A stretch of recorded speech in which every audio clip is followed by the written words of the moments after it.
बात साल 2002 की है। यूपी के चित्रकूट में एक छोटा सा गांव है, लोखरिया पुरवा। एक लड़की को गांव के ही एक लड़के से प्रेम हो गया। परिवार से छिपकर दोनों का मिलना जुलना था। लड़के का नाम था भुंडी। कुछ दिन बाद वो लड़की प्रेग्नेंट हो जाती है। ये बात उसके घर वालों को पता चली तो बवाल मच गया। पहले तो घर में जमकर हंगामा हुआ, फिर लड़की के भाई ने गांव में पंचायत बुलाई। लड़की के भाई ने कहा भुंडी और उसकी बहन की जल्द से जल्द शादी कराई जाए, लेकिन इस बात से भुंडी बिदक गया।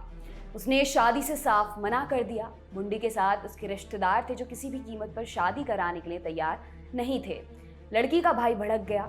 पंचायत में बवाल मच गया। भुंडी के रिश्तेदारों में जो सबसे ज्यादा बोल रहा था उसका चाचा ओमनाथ। लड़की के भाई ने भुंडी और ओमनाथ पर हमला कर दिया। ओमनाथ तो बच गया, लेकिन भुंडी की मौत हो गई।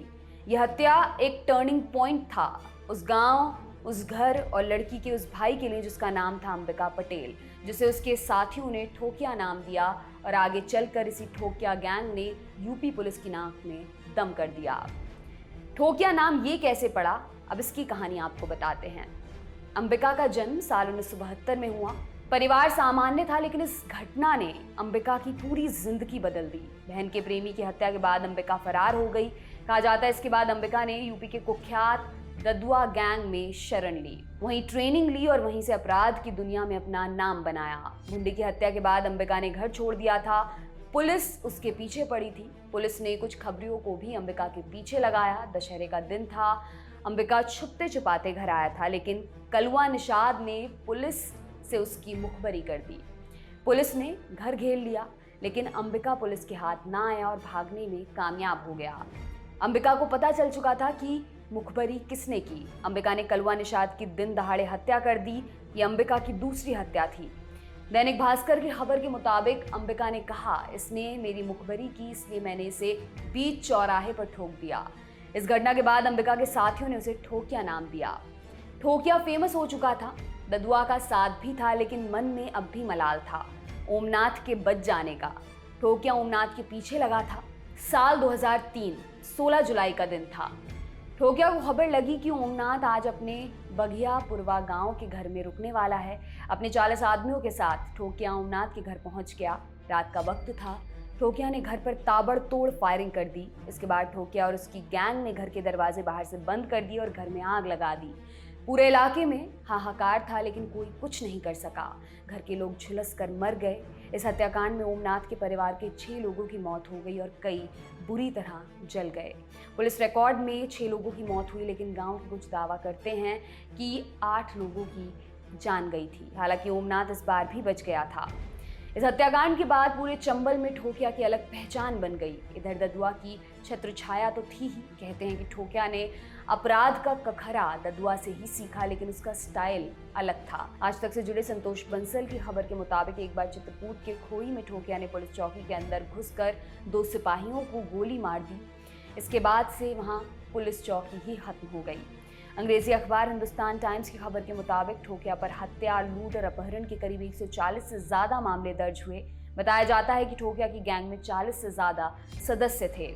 2004 में पुलिस पर भी हमला किया। फरवरी की सर्दी थी। बांदा के फतेहगंज के थानेदार सतपाल सिंह अपने साथियों के साथ गश्त पर थे। गश्त के दौरान ही सतपाल को पता चला कि उधर ही देव पहाड़ के पास ठोकिया गैंग ने डेरा जमाया है। सतपाल ने तुरंत सूचना दी। फौरन पीएसी और पुलिस बल की 2 टुकड़ियां अतिरिक्त भेजी गईं। अभी पुलिस ने ठोकिया को घेरना शुरू ही किया था कि उसे भनक लग गई। इससे पहले कि पुलिस कुछ करती, ठोकिया गैंग ने पुलिस पर फायरिंग करनी शुरू कर दी, लेकिन खुद को फंसता देख ठोकिया अपने लोगों को लेकर भाग गया। हालांकि इस मामले में पुलिस को कोई नुकसान नहीं हुआ। साल 2013 में बांदा कोर्ट में ठोकिया गैंग के आदमी ने इस वारदात को लेकर अपना जुर्म कबूल किया। कोर्ट ने उसे 3 साल की सजा सुनाई। इधर ठोकिया को एक बार फिर ओमनाथ के बारे में खबर लगी। चित्रकूट जिले में ही एक जगह है करवी विधानसभा भी है। ठोकिया को पता चला कि ओमनाथ करवी आ रहा है।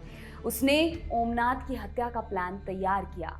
इस बार और पुख्ता। ओमनाथ जब करवी पहुंचा तो ठोकिया ने उस पर बम से हमला किया, लेकिन वही सबसे घिसी हुई कहावत काम आई, जाको राखे साइयां मार सके ना कोई। अब आपको बताते हैं 2007 के एसटीएफ पर हमले के बारे में। यूपी में इसी साल मायावती की सरकार बनी थी। बताया जाता है कि नई सरकार ने राज्य से गैंगस्टर्स के सफाये का आदेश दिया था। जुलाई का महीना, आईपीएस अमिताभ यश की टीम ने चंबल के दुर्दांत ददुआ को मार गिराया। इस पूरे ऑपरेशन में यूपी का बड़ा पुलिस बल लगा था। खबरों के मुताबिक उस दिन यूपी पुलिस के निशाने पर चंबल के कई गैंग थे। पुलिस से मुठभेड़ में ठोकिया गैंग का मयादीन भी मारा गया, लेकिन ददुआ के मारे जाने से ठोकिया बौखला गया। पुलिस बल की गाड़ियां अलग अलग रास्तों से लौट रही थीं और तभी ठोकिया ने एसटीएफ की एक टुकड़ी पर हमला बोल दिया। कहा जाता है कि पुलिस की टीम को फंसाने की पूरी प्लानिंग ठोकिया ने पहले से कर ली थी। ठोकिया अपने साथियों के साथ ऊपर टीले पर बैठा था। नीचे से एसटीएफ की गाड़ी निकल रही थी। ठोकिया ने हमला बोल दिया। एसटीएफ की गाड़ी पर ठोकिया गैंग ने ताबड़तोड़ गोलियां चलाईं। कुछ लोग ये दावा भी करते हैं कि ठोकिया ने पुलिस की गाड़ी पर बम से भी हमला किया था। 2 गाड़ियों में 20 से ज्यादा जवान थे। इस वारदात में एसटीएफ के 6 जवानों की मौत हो गई और 9 घायल हो गए। ठोकिया को लगा कि पुलिस के उस दस्ते में मौजूद सारे जवान मारे गए हैं, इसलिए वो चला गया। इस घटना ने पूरे यूपी में हाहाकार मचा दिया था।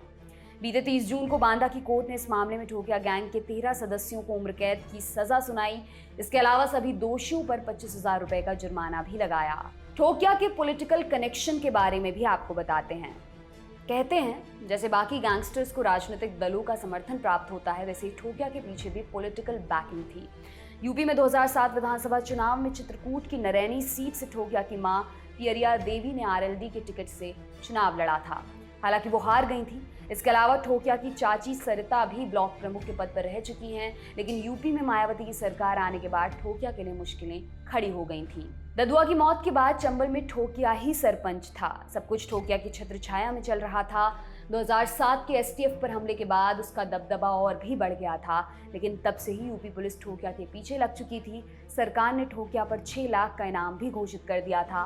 दैनिक भास्कर की खबर के मुताबिक यूपी के उस वक्त के पुलिस महानिदेशक विक्रम सिंह ने एक प्रेस कॉन्फ्रेंस में कहा था, ठोकिया को पकड़ना ददुआ से भी ज़्यादा मुश्किल है। वजह यह है कि ददुआ 60 साल का था और ठोकिया 36 साल का जवान डाकू है। ददुआ अनपढ़ था और ठोकिया ग्रेजुएट है। सर्विलांस से बचने के लिए उसने फोन पर बात करनी भी बंद कर दी है। कई महीनों की जासूसी पड़ताल और लिंक भिड़ाने के बाद अगस्त 2008 में पुलिस को ठोकिया की पुख्ता खबर मिली। मौत से 1 हफ्ते पहले ही ठोकिया ने पुलिस के 6 जवानों की हत्या कर दी थी। कहा जाता है कि उस दिन भी ठोकिया किसी बड़ी वारदात को अंजाम देने के लिए रुका था।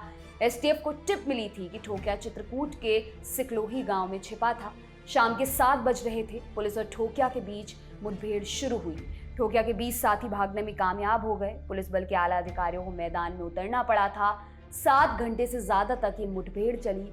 रात 2:30 बजे ठोकिया मारा गया। हालांकि कुछ लोग ये भी दावा करते हैं कि ठोकिया पुलिस की गोली से नहीं मरा, बल्कि उसकी ही गैंग के ज्ञान सिंह ने गोली मारी थी और फरार हो गया था।